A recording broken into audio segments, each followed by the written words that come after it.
garçon Gigi. Nous sommes maintenant sur Alternative économique, Alternative Eco, comme vous pouvez l'appeler en abrégé, qui est une série de vidéos dédiées à la réappropriation de la masculinité par la construction d'une valeur sexuelle, donc par l'acquisition de connaissances et de compétences. La série de vidéos qui vont suivre, la série de vidéos qui va suivre est une série de vidéos que je veux sans illustration. Pourquoi? Parce que ces vidéos-là, vous pourrez les retrouver très bientôt en podcast. Et vous avez la chance donc d'avoir un podcast visuel. Et donc, aujourd'hui, le premier numéro que nous allons enregistrer, c'est monnaie numérique décentralisée et monnaie numérique de banque centrale.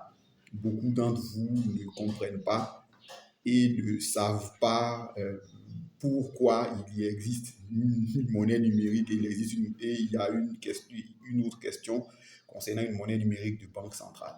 Si vous savez également, c'est le lieu d'approfondir les connaissances tout en laissant vos commentaires pour nous faire partager ce que vous avez appréhendé.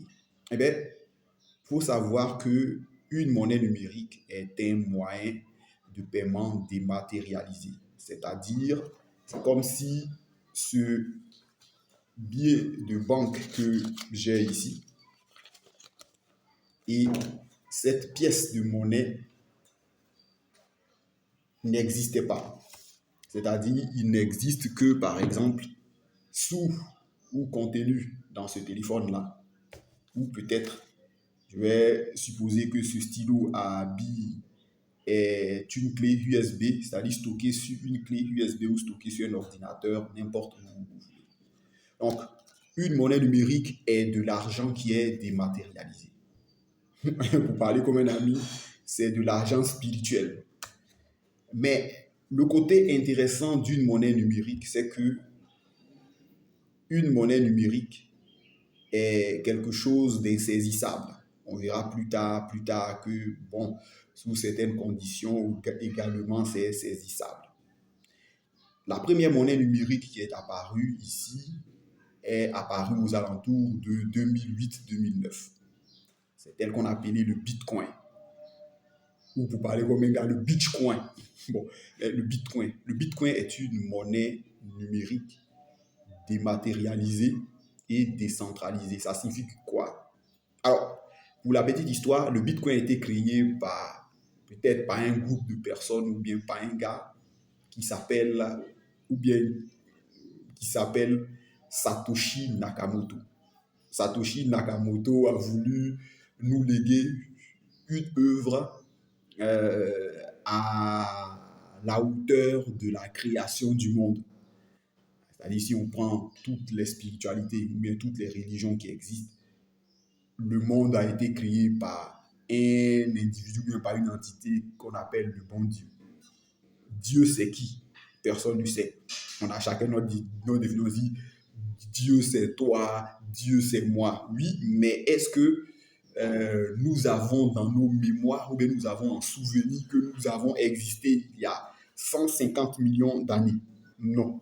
Donc, ce groupe ou bien cet individu-là a été le premier qui a trouvé très intéressant de créer la monnaie numérique, c'est-à-dire de dématérialiser les supports de paiement. Alors, ce n'est pas qu'il est le premier parce que, à la base, pour ceux qui sont nés un peu plus tôt, ils savent qu'à l'époque, il existait ce qu'on appelle l'ECU, la European Currency Unit, qui est l'ancêtre de l'euro. Mais ce n'était pas quelque chose de matériel, c'était dans des bourses d'échange, ou dans les bourses de valeur d'échange que des traders passaient des ordres pour transférer à telle personne de l'argent, mais qui n'était pas de l'argent physique. Et après, la personne trouvait ça de façon matérielle. Mais ce qui est original dans la création de Satoshi Nakamoto, c'est que dans la création de Satoshi Nakamoto, je vous ai parlé de l'ECU qui est convertible en billet de banque.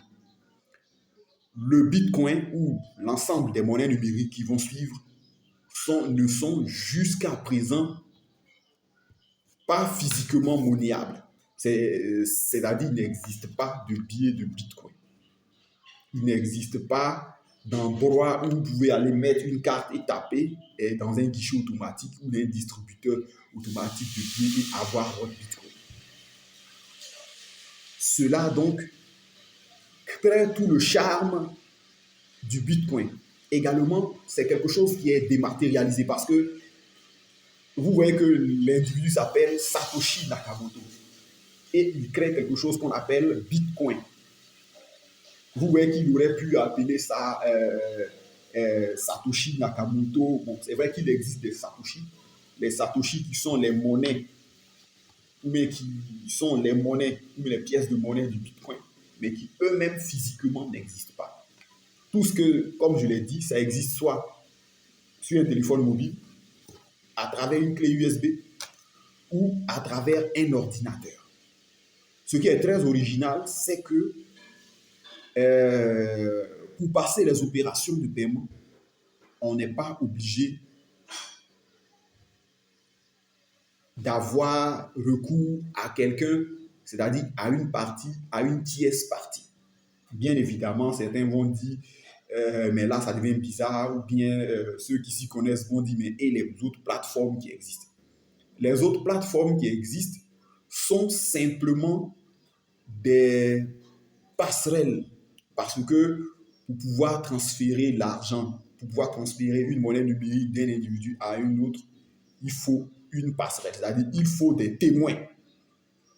Ce n'est pas comme à la banque où je prends mon chèque ou bien où je prends ma liasse de billets et je vais remplir mon bordereau de paiement ou bien je dépose mon chèque et seul le caissier qui à ce jour-là, mon gestionnaire et les membres du personnel de la banque savent que ce jour-là, j'ai déposé de l'argent.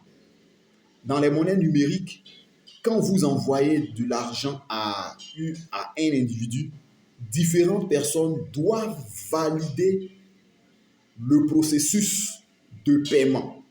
Et ce qui est très intéressant au regard des banques classiques que nous connaissons, c'est que, pour parler comme les Camerounais, il n'y a aucun frais. Il n'y a aucun frais. C'est-à-dire, il n'y a quasiment aucun frais. Ou bien les frais d'émission et de réception sont très minimes, sont très banals. Et ce qui est très intéressant également, c'est que ces frais de paiement-là sont partagés entre l'ensemble des individus qui ont eu à participer à la validation du paiement, c'est-à-dire à authentifier que le paiement a été effectivement fait par vous et est effectivement arrivé chez tel individu. Alors, qu'est-ce qui a amené M. Satoshi Nakamoto à créer donc son Bitcoin? Et également, qu'est-ce qui a amené tous les autres après à lui emboîter le pas pour créer des monnaies numériques, c'est-à-dire des monnaies dématérialisées, dans lesquelles les individus, les utilisateurs eux-mêmes participent à la supervision et à l'authentification des paiements et en plus de cela sont rémunérés sur les frais de transfert. Vous voyez comment c'est intéressant. C'est comme si vous aviez votre compte bancaire dans une banque et que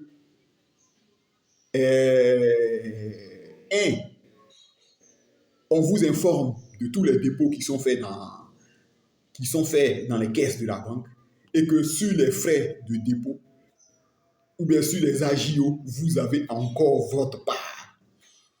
Qu'est-ce qui fait que Satoshi Nakamoto a eu à mettre cela en place? Il faut savoir que la création du Bitcoin ou bien l'implémentation, ou bien sa vulgarisation arrive à un moment où le monde occidental connaît une crise des liquidités et une crise financière qui a été celle des subprimes.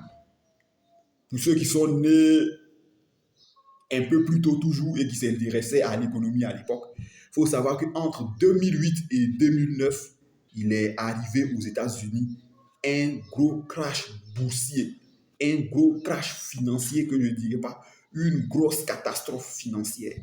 C'est-à-dire, du jour au lendemain, des individus qui possédaient énormément de biens, mais également des banques qui avaient de gros actifs financiers, se sont retrouvés sur la paille.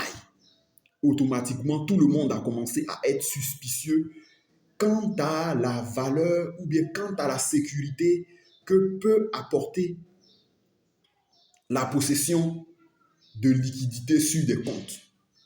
Le même phénomène est arrivé, je pense que l'année passée ou l'année précédente, avec la chute également des grosses banques, je pense que les Republic Bank et autres.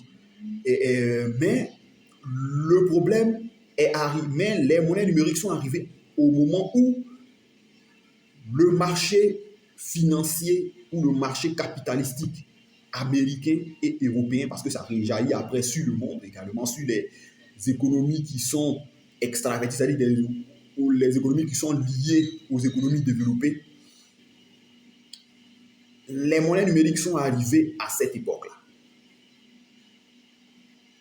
Également, les monnaies numériques sont arrivées à un moment où, à l'époque, les traders, c'est-à-dire les cambistes, ceux qui vendent pour les banques,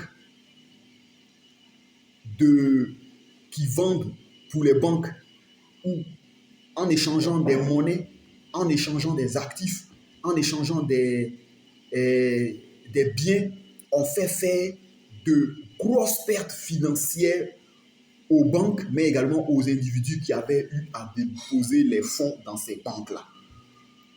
Donc, vous comprenez que déjà, le fait que quand vous envoyez vos bitcoins à quelqu'un, tous les individus qui ont des ordinateurs allumés à ce jour-là valident que effectivement l'argent est en train de partir vers tel individu est arrivé parce que à l'époque il y avait des traders. Il y a un grand trader du nom de Jérôme Kerviel, mais qui a dit qu'il n'était pas seul dans les bêtes qu'il a fait, qui est de Jérôme Kerviel, qui est un trader qui a eu à vendre pour une banque, que je citerai seulement que le nom, pour la Société Générale, des milliers de milliards d'actifs. Mais après, ces actifs-là sont perdus. La banque s'est retournée contre lui, s'est retournée contre la banque, c'est resté dans un prêchard de toutes les façons, c'est lui qui a tringué. Mais il arrive. Pourquoi c'est arrivé? C'est parce que ces individus-là avaient de fortes sommes pour acheter des actifs et personne en dehors des individus, en dehors des dirigeants de la banque au jour le jour, ne pouvait les contrôler.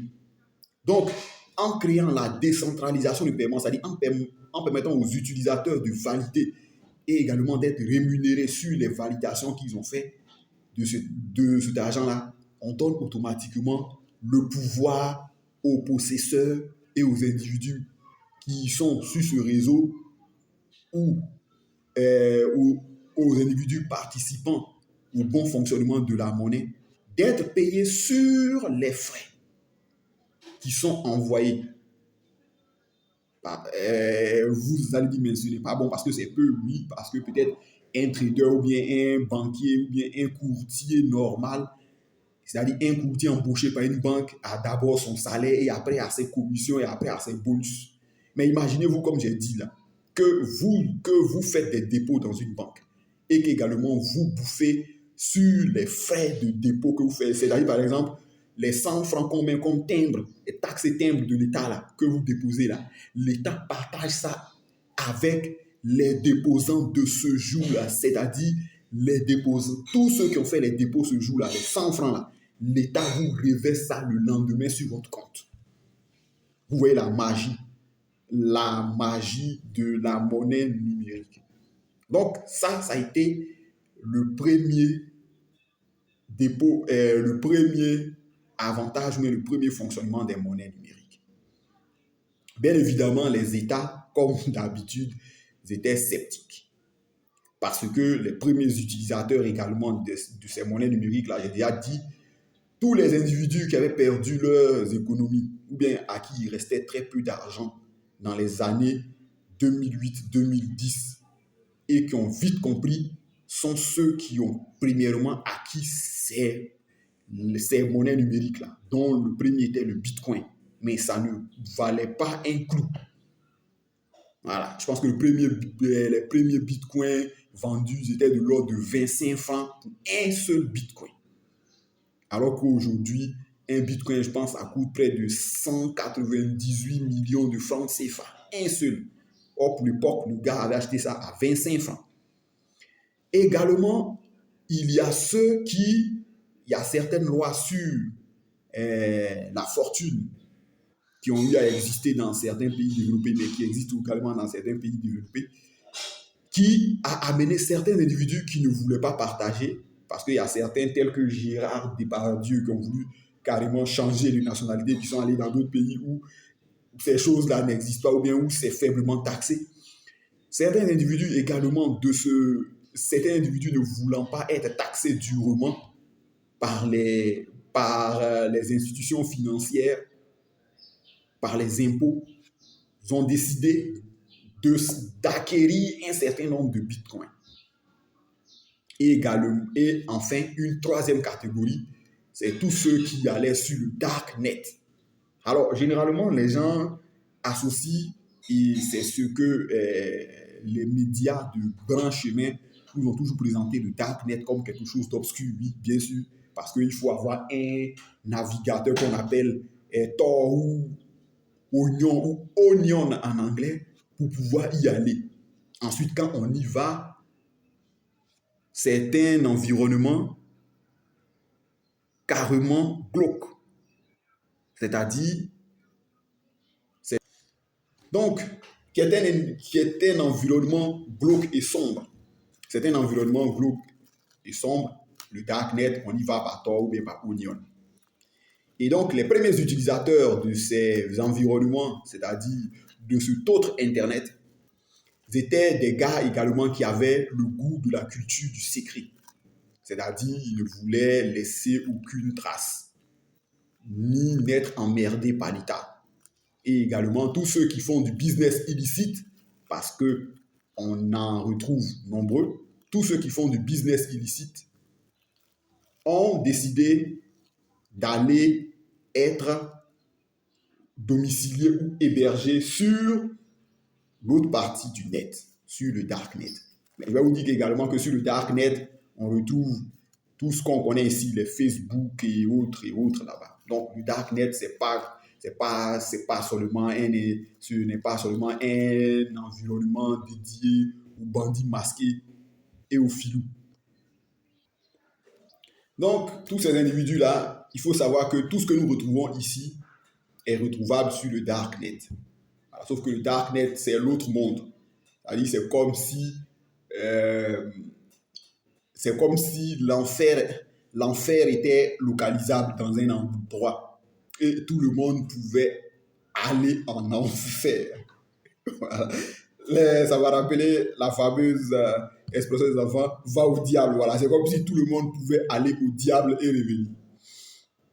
Donc, ces individus-là ont été les troisièmes utilisateurs des plateformes. Il y avait une plateforme à l'époque, on était plus jeune, des plateformes, je pense, comme Megabox, qui était un truc où on pouvait télécharger de la musique, écouter. Ils étaient stockés là-bas. Et ces individus-là, pour ne pas être embêtés ou emmerdés par l'État, ont décidé de commercer dans ce qui était intraçable et irrétrouvable. Parce que pour avoir participé à ça c'est sur le volet professionnel, pour avoir participé un jour à une transaction internationale, je vais vous expliquer comment ça se passe. Vous allez à votre banque. Vous dites à votre banque, j'ai reçu un devis ou bien une facture d'une société localisée par exemple au Canada. On dit, OK, votre facture s'élève à combien de dollars canadiens?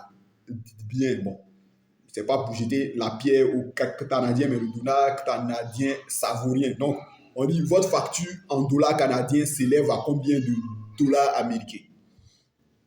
Donc, on fait les évaluations, ou bien, pour faire simple, vous voulez acheter quelque chose en dollars à une société. Et donc, vous allez voir votre banque pour procéder au transfert des fonds. Sauf que, pour que ces fonds-là puissent partir de votre banque en Côte d'Ivoire jusqu'au compte final du fournisseur, si votre banque, par exemple, est une banque locale ou bien est une banque africaine, celle-ci va utiliser ce qu'on appelle des établissements de correspondance. C'est quoi un établissement de correspondance? C'est-à-dire, moi, ici, je suis la banque.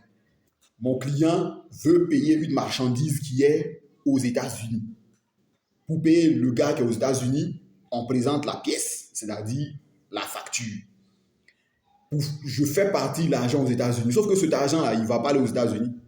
Cet argent, par exemple, va partir dans la filiale ou bien au siège de notre société ou bien dans une banque basée, par exemple, en Europe ou bien basée aux États-Unis, qui va recevoir ces fonds-là et maintenant qui va payer ce fournisseur-là à travers la filiale locale ou bien l'antenne ou bien la caisse locale de cette banque-là.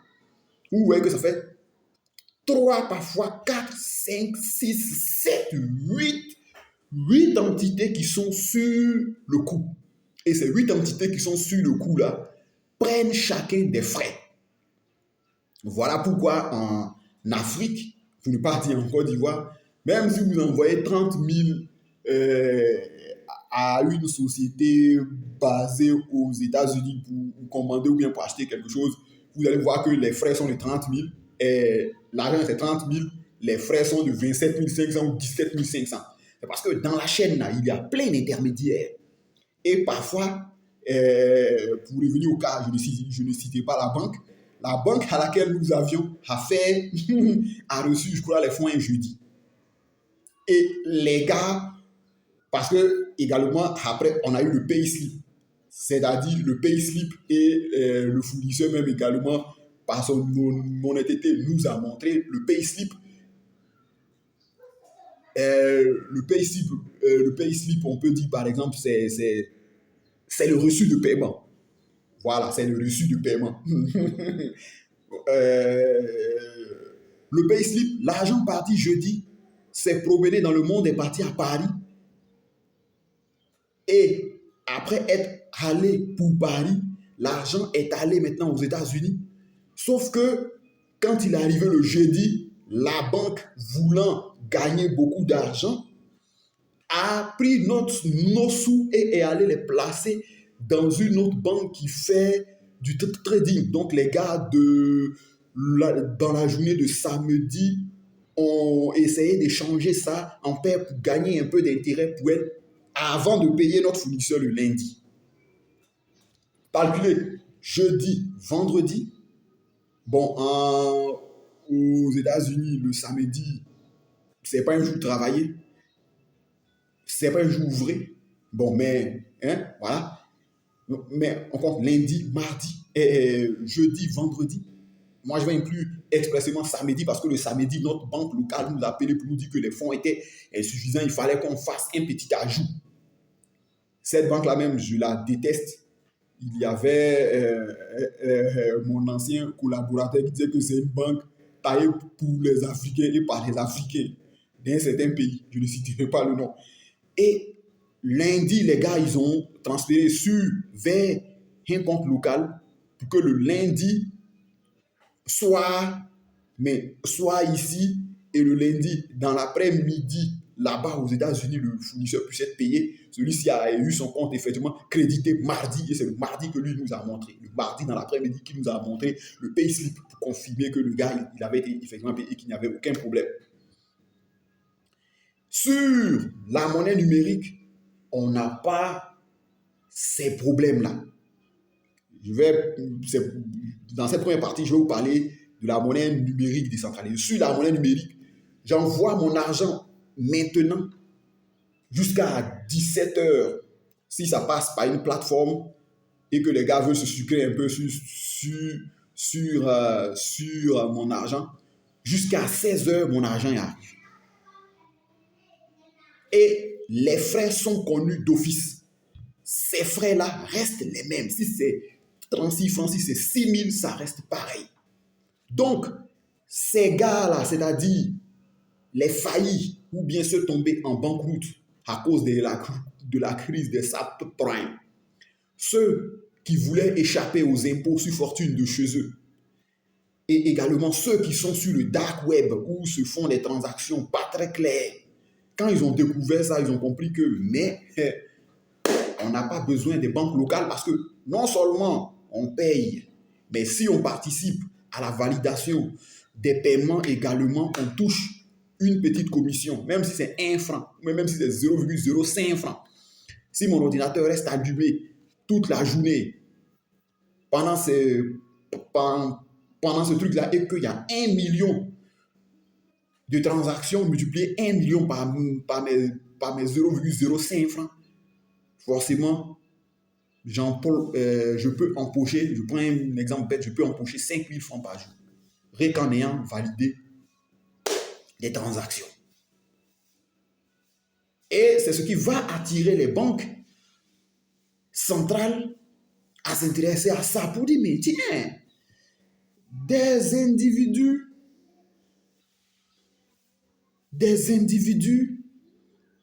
tout seuls font les affaires entre eux. Et c'est que certains ont utilisé ça. Et on constate que les gars payent des frais très bas. Mais également, ces monnaies-là n'appartiennent à personne. Vous savez, pour les États, avec leurs droits régaliens, c'est mauvais qu'il n'y ait pas quelque chose dans lequel l'État ne mange pas. C'est mauvais qu'il y ait quelque chose dans lequel l'État ne mange pas. Mais dans les pays développés qui ne sont pas, qui n'ont pas des tendances de gangsters comme dans certains de nos pays, mais également là-bas, il y a des gouvernements qui ont des tendances de gangsters, vont commencer à s'intéresser aux monnaies numériques. On dit, mais tiens, c'est original. C'est-à-dire, l'argent s'en va. C'est vrai que c'est le même système, mais c'est plus rapide. Tous ceux qui y participent sont rémunérés en commission. Les frais sont bas. Et à peu près sur les monnaies numériques, sur certaines monnaies numériques qu'on appelle the proof of authentication, c'est-à-dire il y a certaines monnaies qui sont transparentes, c'est-à-dire on voit le numéro de compte, donc on sait que tel numéro de compte est attaché à tel individu.